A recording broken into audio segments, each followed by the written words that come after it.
do have one more. We have SCP-2197 Shop Class. Let me just check this set it up. I'm here. Shop Class. I actually did Shop Class back in high school. I made myself a table I still use. Right here. I actually made 3 tables. Ah, shit. I muted it. Relationships are to be used. Alright, start from the beginning. Now I feel like a dumbass.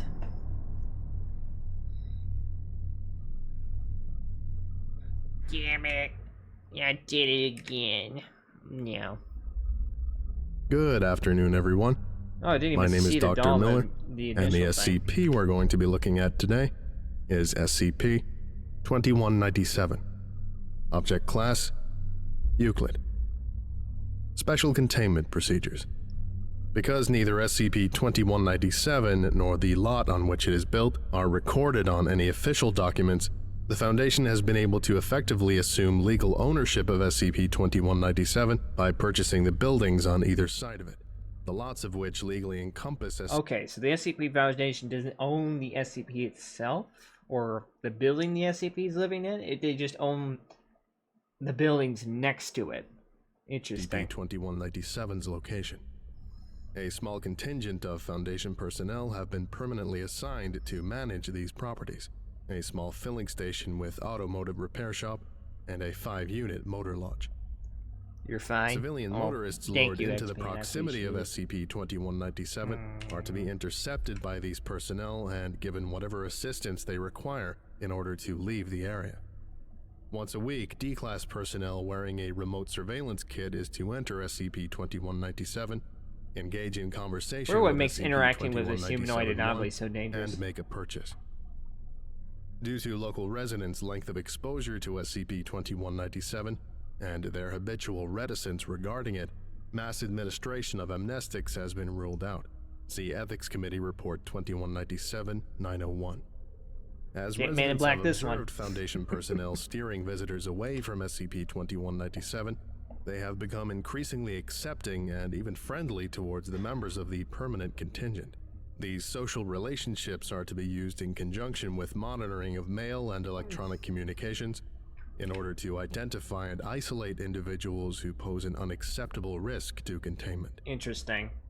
Description: SCP-2197 is a 1-story structure located in Maine. Good old Maine. Get pretty good lobsters between there. U.S. Route 1 and the Atlantic coast.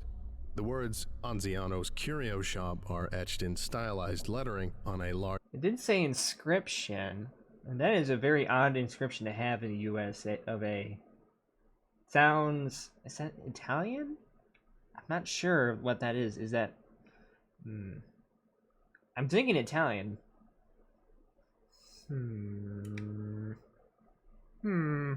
Moving on. Large storefront window displaying what appear to be various second-hand goods. Individuals traveling by motor vehicle in or near experience a greater than expected rate of mechanical difficulties, GPS malfunctions, flat tires, unexpectedly low fuel, and loss of cellular reception. Interesting.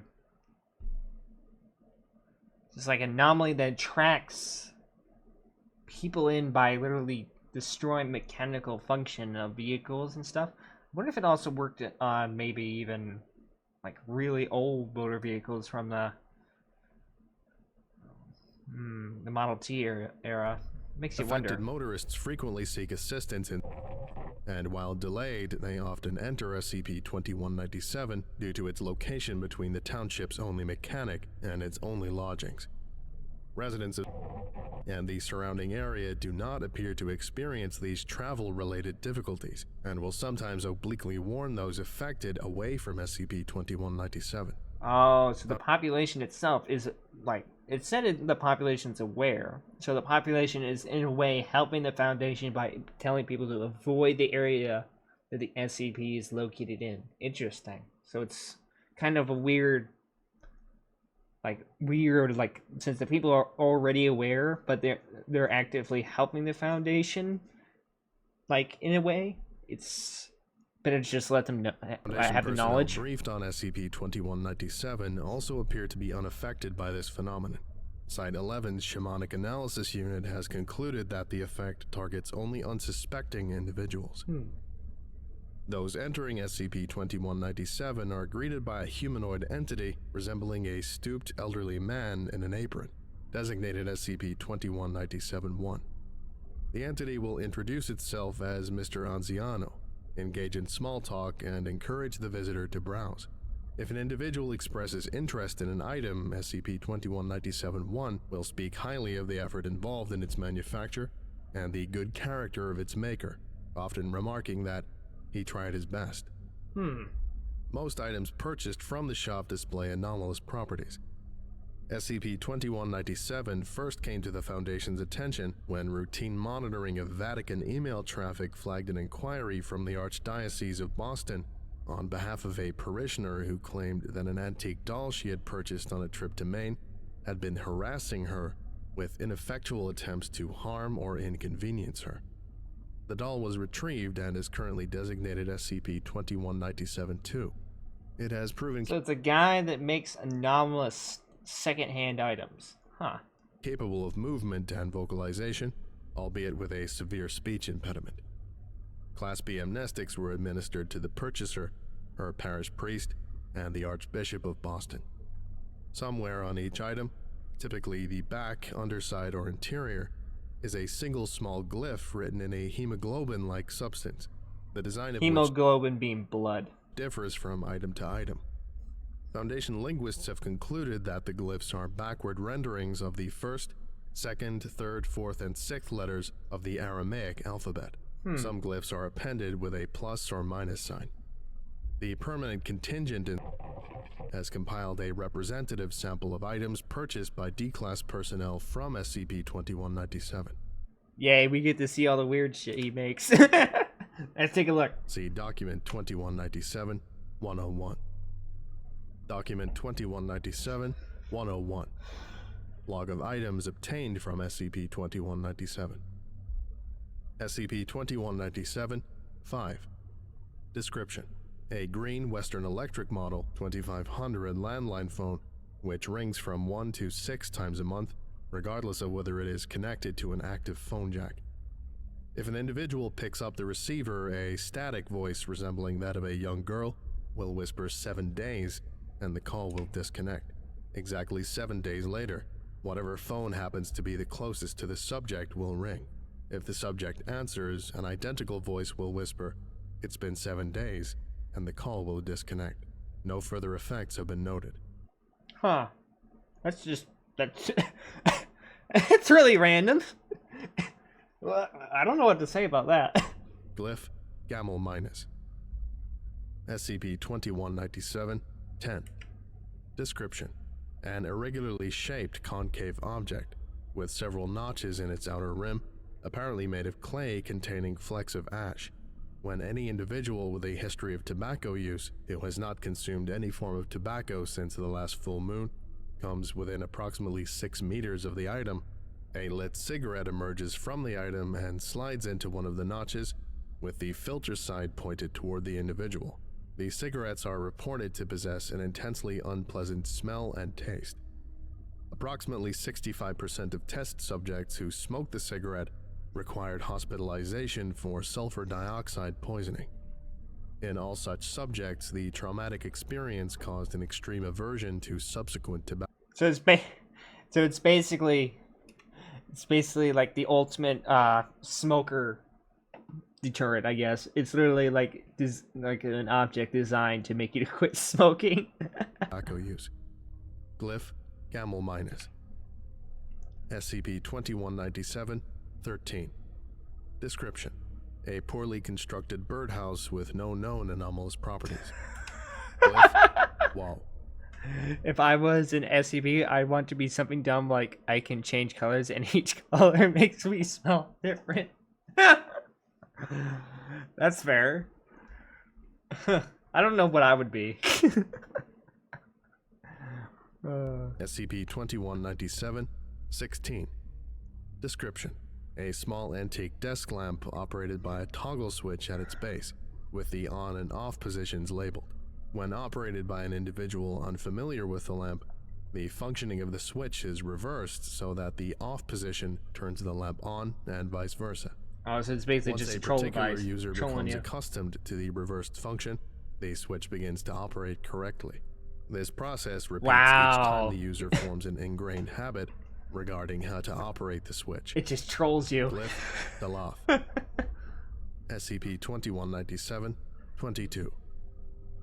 Description: 2 unadorned 20 centimeter by 60 centimeter pieces of sheet metal sold together as bookends. Each one has 2 90-degree bends equidistant along its longer axis, forming a squared U-shape resembling 3 sides of a cube.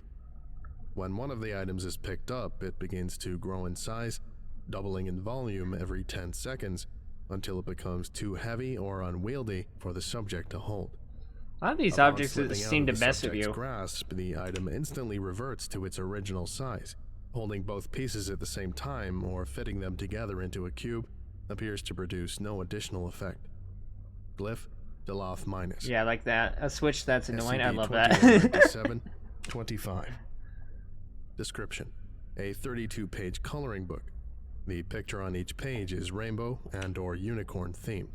Any individual who fully colors in at least one page of the book experiences increased good luck thereafter, as confirmed by Foundation statisticians using a random number generator. Within a week of coloring in the page, the subject invariably meets an ideal romantic partner and enters into a long-term relationship. On both occasions on which D-Class personnel were used to test the item, an unusual confluence of events led to the subject escaping Foundation custody shortly before scheduled termination, along with a D-Class of the opposite sex with whom the subject had recently formed an attachment. Well, they know better to give that to D-Class now. SCP-2197, 27. Knowing the Foundation, they probably found them afterwards. They probably put 2 bullets in their heads. Description: an item which appears to be a normal wooden cuckoo clock, aged but in good condition, until it is mounted to a wall of a structure owned by the purchaser, at which point it reveals its true form and cannot be removed short of demolishing the wall on which it is mounted. The cuckoo clock is made from a human head, neck, and chest cavity, apparently still living, with a brass pendulum and clock face. The lungs have been removed, What the fuck? and Okay, the this is ribs actually spread kind of to weird. display the swinging pendulum inside the chest cavity, which has sharp blades designed to pierce the individual's sides with every swing.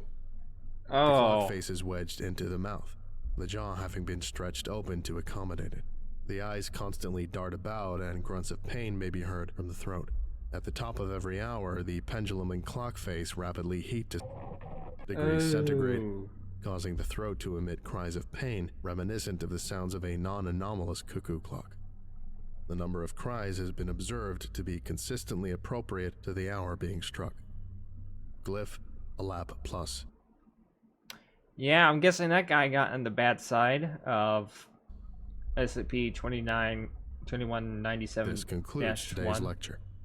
Thank you for listening, if indeed you still are, and you are all dismissed. Thanks, Volgun. Goodbye. Bye. Well, you appreciate your videos, good stuff.